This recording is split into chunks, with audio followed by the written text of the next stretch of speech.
আল্লাহ বলতেছেন ফাসাব্বিহ বিহামদি রাব্বিকা ওয়াস্তাগফির ইন্নাহু কানা তাওয়াবা।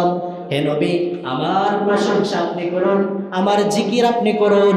আমার জিকির করলে আমি আল্লাহ খুশি হয়ে যাই। সুবহানাল্লাহ। কেমন খুশি হন?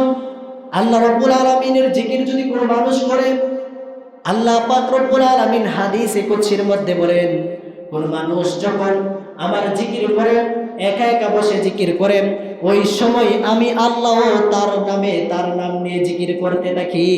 সুবহানাল্লাহ। শুধু তাই নয়, আল্লাহ রাব্বুল আলামিন আরো বলেন, যদি এই দুনিয়ার বুকে কোনো বড় মজলিসের মধ্যে কোনো মানুষ মজলিসে বসে জমায়েত হয়ে এক জায়গার মধ্যে বসে বসে জিকির করে, আমি আল্লাহ ওই মজলিসের জন্য এর চাইতে উত্তম মজলিস অর্থাৎ ফেরেশতাদের মজলিসের মধ্যে আমি আল্লাহ তাদেরকে নিয়ে জিকির করি। সুবহানাল্লাহ। আল্লাহ রাব্বুল আলামিন বলেন, কোন বান্দা যদি আমার দিকে এক বিগত অগ্রসর হয়, এক হাত অগ্রসর হয়, আমি আল্লাহ তার দিকে 2 হাত অগ্রসর হই। কোন বান্দা যদি আমি আল্লাহকে মনে মনে ডাকে, আমি আল্লাহ তাকে ডাকি। কোন বান্দা যদি আমার দিকে হেঁটে হেঁটে আসে, আমি আল্লাহ ওই বান্দার দিকে দৌড়িয়ে যাই। সুবহানাল্লাহ। আল্লাহ তাআলা এই আয়াতের মধ্যে এই কথাগুলো বলতেছেন, হে নবী, আপনি আমার প্রশংসা করুন, আমার জিকির করুন, কারণ আমার জিকির ছাড়া কোনো উপায় নাই। আর আমার জিকির যারা করবে, আমি আল্লাহ তাদের অন্তর এবং তাদের মন, তাদের সব কিছু সব সময় মৃত্যুর আগ পর্যন্ত তাজা রাখবো। সুবহানাল্লাহ।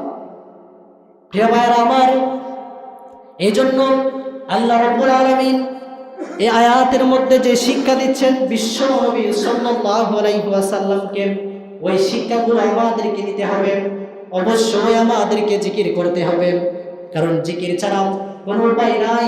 দুনিয়ার বুকে যখন কোনো কাপড়ের মধ্যে ময়লা লাগে, একদিন পরার পর ওই কাপড়ের মধ্যে দুর্গন্ধ তৈরি হয়, ওই কাপড়ের মধ্যে মাটি লেগে যায়, ওই কাপড়টা দুনিয়ার সার্ফ এক্সেল সাবান সোডা দিয়ে ধুইতে হয়। জোরে বলুন ঠিক কিনা?